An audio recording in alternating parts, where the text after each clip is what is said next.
3.5 हाथ का शरीर है। गर्दन से ऊपर वाला जो भाग है, इस भाग को सिर कहा जाता है।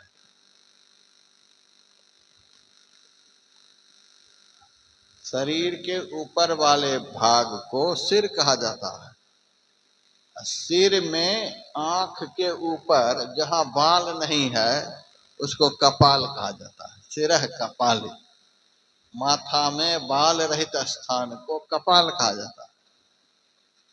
शिव जी कहते हैं उस कपाल में रुद्राक्ष है। सिरह कपाले रुद्राक्ष, कपाल में रुद्राक्ष है। रुद्राक्ष का अर्थ क्या होता है? बहुत लोग गला में पहनते हैं, वह नहीं। रुद्र का अर्थ शिव होता है, अक्ष का अर्थ नेत्र होता है। सिरह कपाले रुद्राक्ष, कपाल में शिव नेत्र है। सबके कपाल में शिव नेत्र है। सभी सत्संगी भाई बहनों से हम कहेंगे, पिंड ब्रह्मांड का सांकेतिक चित्र आप लोगों के घर में होगा। नहीं हो तो आप ले लीजिएगा, सत्संग योग में तो है ही। उसमें आप देखिएगा नीचे की तरफ बिल्कुल काला काला है। उसके बाद ऊपर की तरफ उजला उजला रंग बदलता चला जा रहा है। जहां काला खत्म हुआ है, उस चित्र में जहां बिल्कुल काला पेंट किया हुआ है, वो काला पेंट जहां खत्म हुआ है और जहां से उजला पेंट शुरू हुआ है, उस संधि स्थल पर 3 आंख है। इधर भी आंख है, इधर भी आंख है, एक बीच में आंख है। उस बीच की आंख की तरफ बाईं तरफ से भी तीर का संकेत है, दाईं तरफ से भी तीर का संकेत है। इस तरह से तीर का संकेत है। तीर का जो पुच्छ भाग है, नीचे का भाग है, वहीं पर बहुत कुछ लिखा हुआ है। योग, हृदय, तीसरा तिल, बिंदु, बहुत कुछ लिखा हुआ है। उसमें से एक चीज यह भी है, शिव नेत्र। आप पढ़िएगा, वहां शिव नेत्र लिखा हुआ, तीर का संकेत है। यानी शिव जी का नेत्र कहाँ है? दोनों आंखों के बीच। शिव जी चित्र आप देखिएगा, शिव जी के चित्र में दोनों तरफ तो एक एक आंख है ही, एक ठीक बीचों बीच है। उसी आंख को शिव जी एक बार खोले थे तो कामदेव जलकर भस्म हो गया। तब से शिव जी ने उस आंख को आउट ही कर दिया, बाहर ही कर दिया। तब शिव तीसर नयन उघारा, चितवत काम भयो जरि छारा। दोनों आंख के ठीक मुकाबले, बीचों बीच में वह आंख है। कहते हैं सिरह कपाले रुद्राक्ष, कपाल में जहां बाल नहीं है वहां रुद्राक्ष है, यानी शिव नेत्र है। शिव नेत्र कहाँ है? कहते भागे बिंदुमयी शक्ति ललाट से तो मध्य में, ललाट के ठीक मध्य में। कपाल को ही भाल भी कहा जाता है, ललाट भी कहा जाता है। ललाट के ठीक मध्य में, ललाट का मध्य कहाँ है? जहाँ पिंड खत्म हुआ, ब्रह्मांड आरंभ हुआ। बायां दायां के बीच में, बाईं आंख दाईं आंख के ठीक बीचों बीच, ऊर्ध्व और अधः के ठीक बीचों बीच, वहीं पर शिव नेत्र है। सिरह कपाले रुद्राक्ष, रुद्राक्ष के बीच में आप देखिएगा धागा घुसाने के लिए छेद भी होता है। भगवान शिव पार्वती जी से कह रहे हैं विवरम, उस आंख में विवर भी है, रास्ता भी है। विवर कहते हैं बहुत महीन रास्ता को। आंख के ठीक मध्य में महीन रास्ता है। आप लोगों की आंख में भी रास्ता है। भीतर से रोशनी जो निकल रही है, इस रास्ते से ही तो निकल रही है। आंख से देख रहे हैं, दोनों आंख से देख रहे हैं, किसी आदमी को सूझता नहीं है, नहीं दिखलाई देता। इसका मतलब क्या है? वह नस सूख गया, अंदर की जो रोशनी है बाहर नहीं निकल पा रही है। इससे सिद्ध होता है रास्ता है। किसी को मोतियाबिंद हो जाता है, जिस होकर के रोशनी निकलती है वहां मांस पत्थर ऐसा हो जाता है, मांस का परत पड़ गया, रोशनी बाहर नहीं निकल पाती है, इसलिए धुंधला नजर आता है, कुछ स्पष्ट नहीं होता। तो रास्ता है, तो बाईं आंख होकर जो रोशनी निकलने के लिए रास्ता है, उस रास्ता का नाम है ईड़ा नाड़ी। दाईं आंख होकर के जो रोशनी निकलने के लिए रास्ता है, उस रास्ता का नाम है पिंगला नाड़ी। और जिस नाड़ी से इन दोनों नाड़ियों में रोशनी प्रवेश कर रही है, उन दोनों नाड़ियों के मध्य स्थान को सुषुम्ना नाड़ी कहते हैं। सुषुम्ना नाड़ी से जो प्रकाश निःसृत हो रहा है, वो दोनों नेत्र में जा रहा है। और सुषुम्ना के मध्य में भी रास्ता है, उसको ब्रह्म नाड़ी कहते हैं। सुषुम्ना का एक नाम है ब्रह्म नाड़ी। उस नाड़ी का बहुत नाम है कठोपनिषद में, बहुत नाम, उतनी व्याख्या हम नहीं अब कर पाएंगे। सुषुम्ना का बहुत नाम है, ब्रह्म नाड़ी, योग नाड़ी। जिस नाड़ी में प्रवेश करने से जन्म जन्म से जो परमात्मा से हमारा वियोग हो गया है, उससे योग हो जाएगा, इसलिए योग नाड़ी कहते हैं। ब्रह्म नाड़ी, जिस नाड़ी में प्रवेश करने पर सृष्टि के कण कण में व्यापक जो ब्रह्म है, उस ब्रह्म की ज्योति का दर्शन हो जाए, इसीलिए उस नाड़ी का नाम है ब्रह्म नाड़ी।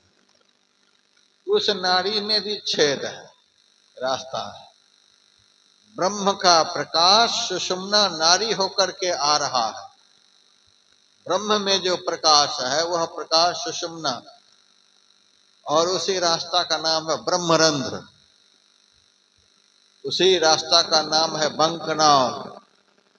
बंकनाल उर चक्र शोध के मूल चक्र फहरा बसरे, उसी नाड़ी का नाम है, उसी रास्ता का नाम है बंकनाल, ब्रह्मरंध्र। ब्रह्म में प्रवेश करा देने वाला रास्ता, रंध्र, विवत। दोनों आंखों के मध्य मुकाबले जो सुषुम्ना है, उसी सुषुम्ना को शिव नेत्र भी कहा जाता है। सुषुम्ना के ठीक मध्य होकर के अंदर से प्रकाश आ रहा है, जो अंदर में बैठा हुआ उनका प्रकाश सुषुम्ना होकर के दोनों नेत्र में आ रहा है, ईड़ा पिंगला में आ रहा है। इन सब बातों को जब दयानंद सरस्वती धर्म ग्रंथों में पढ़े, उनको बड़ा अटपटा लग रहा था। एक दिन गए स्मशान घाट, एक मुर्दा पड़ा हुआ था, घड़ा सा लेकर के मुर्दा की खोपड़ी को फाड़ दिया। देखने लगे कहाँ है ईड़ा, कहाँ है पिंगला, कहाँ है सुषुम्ना, कहीं कोई नाड़ी दिखलाई ही नहीं दी। उधर से डंका बजाते हुए, अरे ये साधु महात्मा लोग झूठ कही दुनिया को पागल बनाते रहते हैं। माथे में ईड़ा है तो पिंगला है तो सुषुम्ना है, हम तो खोपड़ी फाड़ करके सब देख लिए, कहीं कुछ नहीं, सब बेकार है, सही है। जब दयानंद सरस्वती की मुलाकात गिरजानंद सरस्वती से हुई, उनसे सारी समस्या उन्होंने रख दी, तब गिरजानंद सरस्वती ने कहा, बेटा ईड़ा पिंगला सुषुम्ना, इसको योग नाड़ी कहते हैं।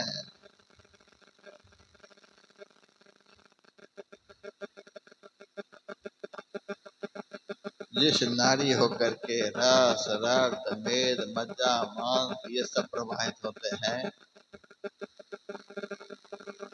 वह तो स्थूल नाड़ी है। जिस नारी में ज्योति प्रवाहित होती है वह सूक्ष्म नारी है, उसको योग नारी कहते हैं। योग नारी का दर्शन खोपड़ी फाड़ने से नहीं होता है, अंधकार को फाड़ने से होता है। अंधकार जब फटेगा तम फटे ज्योति भरे आकाश का तू सैर कर। जब अंधकार फटेगा, फूट गया आसमान शब्द के धमक से, लगी गगन में आग सूरत की चमक से, शेष नाग और कमठ लगे सब कांपने, अरे हारे पलटू सहज समाधि की दशा सुधी नहीं आपने।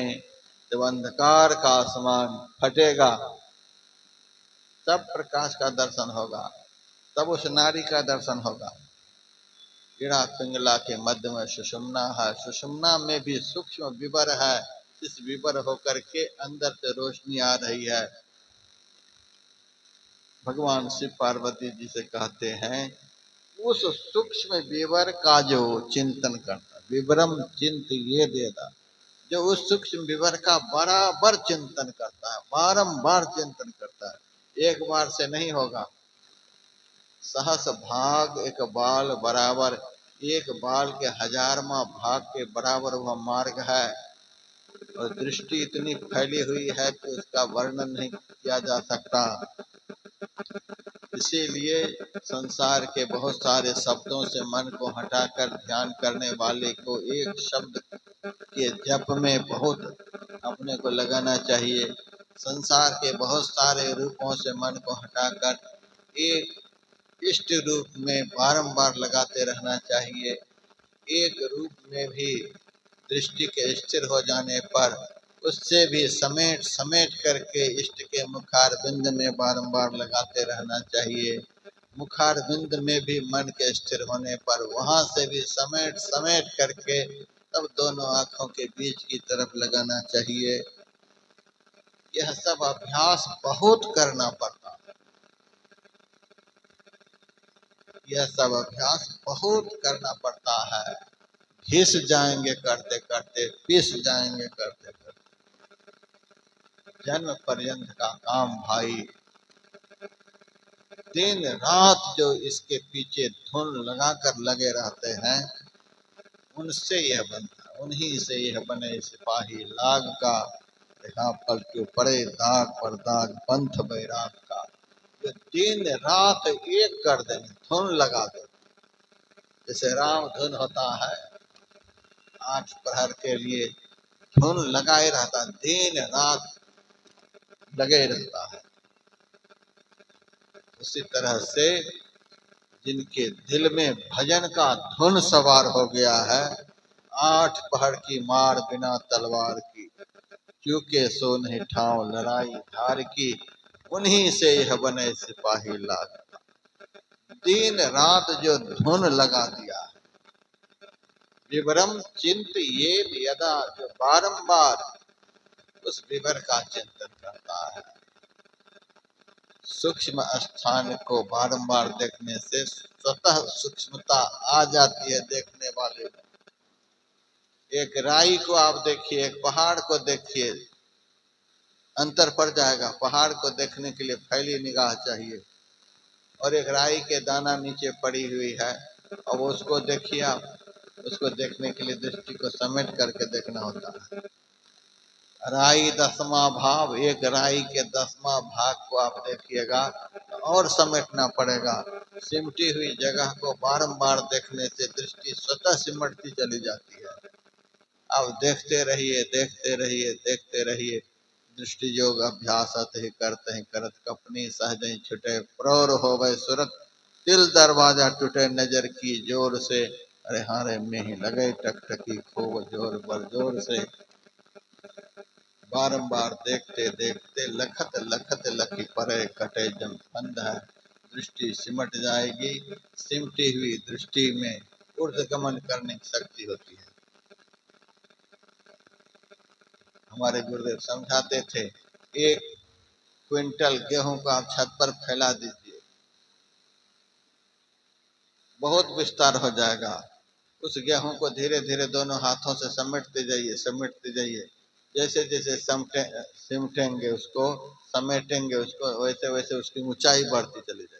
फैलाव में ऊंचाई घट जाती है, सिमटाव में ऊंचाई बढ़ती चली जाती है।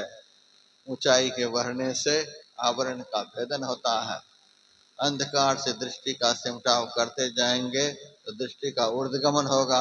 ऊर्ध्वगमन के होने से आवरण का भेदन होगा। आवरण के भेदन होने से पिंड से ब्रह्मांड में चढ़ाई हो जाएगी। अब समेटते जाइए, ऊर्ध्वगमन होगा। स्वाभाविक रूप से फैली हुई चीज को समेटिएगा तो ऊर्ध्वगमन होगा। दृष्टि को अंधकार से समेट समेट करके एक जगह पर केंद्रित करें, तब सिमटा होगा, ऊर्ध्वगमन हो जाएगा। सावन शिखर सुहावनों पर धीरे धीरे चढ़ी चलो, तारा चंदा सूर पूरा नूर तज सब दे रहो, विभ्रम चिंत ये देता। अंधकार से श्रुत का सिमटाव हो गया।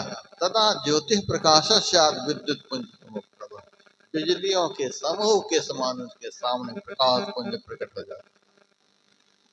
विद्युत पुंज सम प्रभा, एतत् चिंतेन मात्रेण पापानां संक्षयो भवे।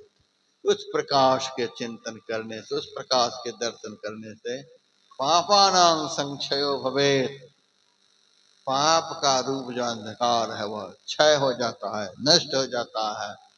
पाप जब खत्म हो गया, पाप के खत्म होने को ही पुण्य कहते हैं।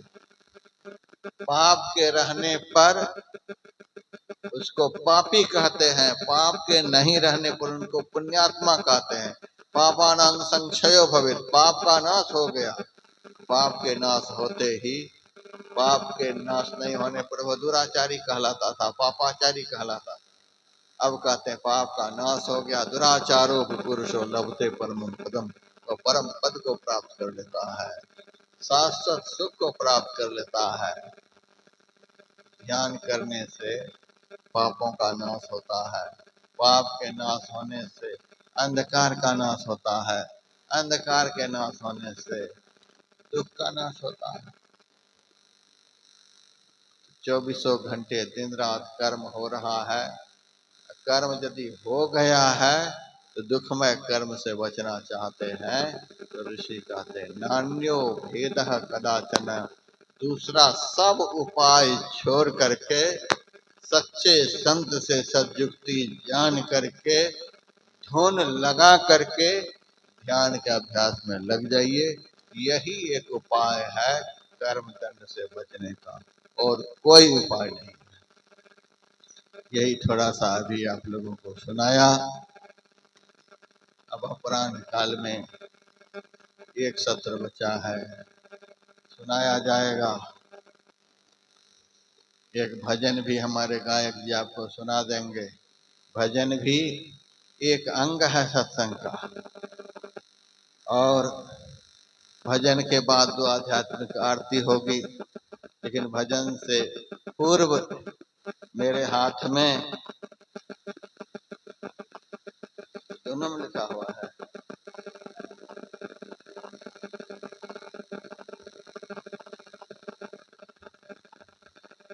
जो पुर्जी आज आई हुई है, आज तो लूट सके तो लूट, ऐसी पुर्जी है।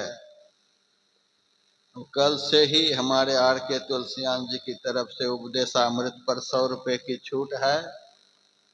आज भर यह स्टॉल यहाँ रहेगा, लेना है तो ले लीजिए। उसके बाद बासुकी कात्यायन बनगांव सहरसा वाले की तरफ से वचनामृत पर 100 रुपए की छूट है। उसको भी आप लोग, उमेश पोद्दार गुलापा पूर्णिया की तरफ से धर्म की रीढ़ पर 50 रुपए की छूट है। और गुरुदेव के अनुभव प्रकाश जिसमें 108 प्रवचन है, उस पर भी 50 रुपए की छूट है। एक भगत ने तो कमाल कर दिया है। श्रेया गारमेंट्स, सूर्य मंदिर चौक, गौशाला रोड, खगड़िया की ओर से संत में ही लीलामृत पर 200 रुपए की छूट। 200 रुपए, 500 की पुस्तक आप 300 रुपए में आज ले जाइए। अब क्या चाहते हैं आप लोग? फ्री में? फ्री का माल का महत्व नहीं होता। सब सत्संगी हमारे दिल में भावना है। पुस्तक बेचने के लिए हम नहीं आए हैं, गुरु महाराज के ज्ञान का प्रचार करने के लिए आए हैं, अस्थाई प्रचार करने के लिए हम आए हुए हैं। हमारे दिल में इतना ही भाव है, वह भाव मैं बोल रहा हूं। जैसे आज संत तुलसीदास जी की रामायण, जिसमें राम का चरित्र है, दुनिया में घर घर में राम का चरित्र का गायन होता है, वैसे ही संत मत के सभी सत्संगियों के घर में हमारे गुरुदेव के संपूर्ण चरित्र का दिन रात गायन होता रहे। व्यासानंद का एक भी पंक्ति नहीं है, या सुन लीजिए, हमारा एक भी पंक्ति में कोई चरित्र नहीं है। संपूर्ण लीलामृत में हमारे गुरुदेव का चरित्र है। हमारा तो दिल कहता है कम से कम बिहार में 1,00,000 लीलामृत सबके घर घर में हो, कम से कम 1,00,000। लेकिन अभी तो 6,000 भी पूरे नहीं हुए। क्या कर सकते हैं, प्रचार करते हैं। सत्संगी सब जलेबी 500 के लेकर के जाते हैं, क्या क्या खरीद करके लेकर के जाते हैं। प्रत्येक सत्संगी के घर में हमारे गुरुदेव का चरित्र का रोज गायन होना चाहिए। खूब गाइएगा गुरुदेव के चरित्र। जहां तक मैं समझा हूं गुरु महाराज के विषय में लिखने का प्रयास किया हूं, सब सत्संगी के घर में। और ऐसे उदार हमारे सत्संगी ने आज 200 रुपये आप लोगों के लिए छूट कर दिया। संत में ही लीलामृत, ये स्टॉल जब मेरे साथ हरिद्वार चले जाएंगे, फिर साल भर के बाद ही उपदेशामृत 251 प्रवचन का संग्रह, वचनामृत 112 का संग्रह, सब ग्रंथ पर आज छूट है। इसे आप लेकर के अपने घर घर में रोज पाठ करिएगा, तब गुरु महाराज को समझिएगा, तो भजन करने की प्रेरणा आपके दिल में होगी। जय गुरु महाराज। अब आप भजन सुने, आरती करें।